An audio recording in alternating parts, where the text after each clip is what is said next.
I wonder kung kaya nitong pigilan ng amoy. Unexpected after a few days of use, puti nga. Nakita ko mga totoong resulta sa ikapitong araw. Tinulungan niya talaga ang amoy ng kilikili ko. Pero mas magkapansin ang nakikitang puti ng kilikili ko at permanente ang kaputian. Ginagamit ko lang ito umaga at gabi. At minsan pagkatapos ko lang mag-shower sa gabi. At isang bote ng Under Armour Telecream ay maaaring magpaputi ng iyong kilikili at magpabuti ng amoy at kilikili sa parehong oras.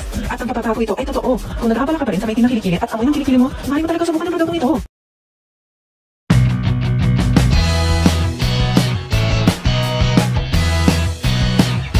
So guys, ilang araw ko na nga itong ginagamit at ilang araw ko na ang ino-obserbahan yung produkto na to. So guys, yung produkto pala na to ay Sakura, product ng Gimilan guys. So marami kasing product ng Gimilan guys, iba-iba yung product nila. So yung napaka-trending nitong product na to sa TikTok guys. Kung makikita nyo, may mga influencer na gumagamit nitong product na to na nagpapatunay na kung gaano ka-effective at kaganda yung product na to. Para sa batong dalawa na to guys. So yung isa, etong merong parang butil-butil na ganyan guys, kung nakikita nyo. Tignan nyo maigi guys. Ayan. Tignan nyo ba? So, ayan. Sakura Gluta Brightening Underarm Cream. 50 times. Brightening Booster Sakura Pearl Capsules. So, ayan yung pearl na sinasabi niya na Sakura Pearl Capsule. So, guys, advanced formula in intensive brighten smoothing. So, 30 grams siya, guys. So, ayan kung nakikita nyo.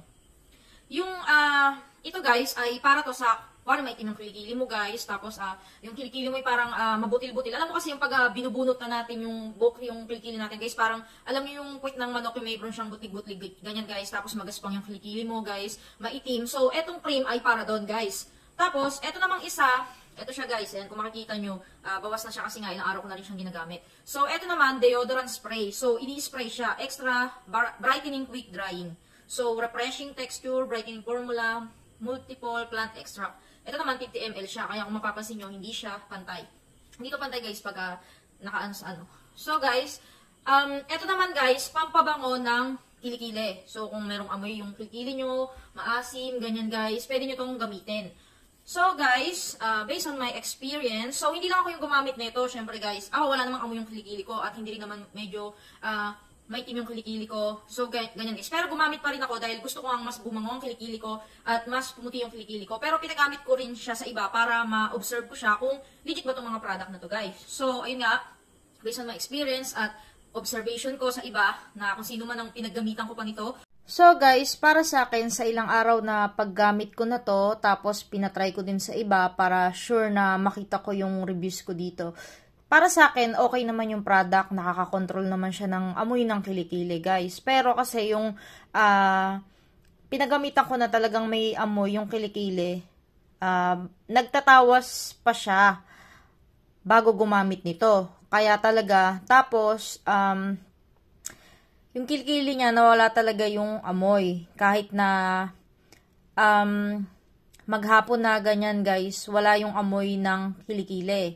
So guys, at ito nga, at malapit ko na rin siyang maubos. Kapag nauubos pala siya guys, ay ito, umaakyat to, tapos ito yung parang nadudurog to, yung mga bilog-bilog na yan. Parang nagiging cream. So, ayan guys, kung tanong nyo naman ay about sa kung nakakaputi ba siya. Yes, nakaka-light siya.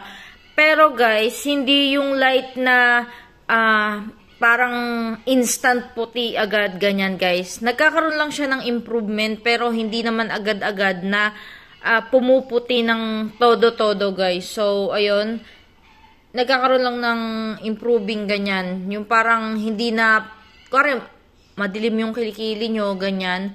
Hindi na yung, parang nagkakaroon siya ng paglalight, ganyan. Pero hindi naman instant, ganun.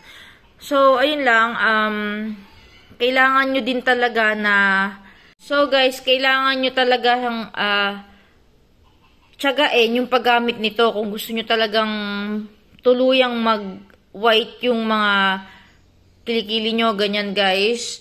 Kailangan nyo siyang tiyagain para talagang pumuti siya. Pero maraming maubos nyo dito, mga siguro kung hindi 3, 5, ganyan, para, yun, mag-white talaga yung mga kilikili nyo. Makuha nyo yung gusto nyo. So, ayun lang guys, yung reviews ko dito. So guys, malambot siya. Ayan, inulit ko ulit yung paglagay. So guys, maganda naman siya. Malambot sa balat, hindi dry. So, pag pinapahid mo pa siya, parang natatanggal-tanggal yung parang libag-libag sa kilikili mo, guys. So, ayan. Tapos, guys, pag pinagsama na to, itong deodorant spray, yan. Para sa akin, mabango naman siya. Okay naman yung amoy niya. Pero, guys, katulad nga ng sabi ko, meron ding bad feedback. So guys, kung may good reviews dito tungkol sa mga product na to, meron ding mga bad reviews. So, yung iba daw gumamit nito, naging maasim lalo yung kilikili nila. So guys, eto kasing cream. So, ayan kung nakikita nyo, yung cream na to, pag meron siyang amoy na maasim. Pag nilagay mo nga sa kilikili mo, pag minamassage mo na, maano mo talaga na maasim yung kanyang amoy, guys. So, ayun. Yung amoy kasi nito ay parang maasim ang amoy. Pero, guys, kung gusto nyo nga mawala yung amoy ng kilikili nyo, guys, yan. Tawas ang number 1 na makapagpapawala ng amoy ng kilikili nyo. Pero, guys, etong Sakura na pang-spray, mabango siya. So, eto kasi, yung deodorant spray, eto yung para sa may amoy. Tapos, yung isa kasi na cream, yun yung parang pampaputi. So, guys, ayan, yung pinagkaiba nila. Eto mabango, kasi eto yung para sa, kung mabaho nga yung kilikili mo, ganyan, guys. Eto, pero yung isa, eto kasi, guys, yung Sakura Gluta Brightening Under Cream, napaka-natural lang ng amoy niya. Tapos, kapag pinapahid mo siya sa kilikili mo, nagmumukhang maasim siya, pero habang tumatagal, nawawala yung amoy na gano'n, nagiging mabango siya. Pero hindi ko rin alam, guys, baka hiyangan lang din or baka may iba na hindi gusto yung amoy, ganyan, guys. Pero meron din namang mga good feedback about dito. At saka marami na rin nagsabi na talaga nakaka-light siya. So, ako kasi ilang ano pa lang siya nagagamit, pero magbibigay naman ako ng feedback kung talagang nakakaputi siya. So, ayun, mag-comment lang kayo kung may mga katanungan kayo about dito. So ayun, guys, magtawas na lang kayo kung hindi talaga hiyang. Kasi yung tawas, napaka-natural lang yan, effective pa.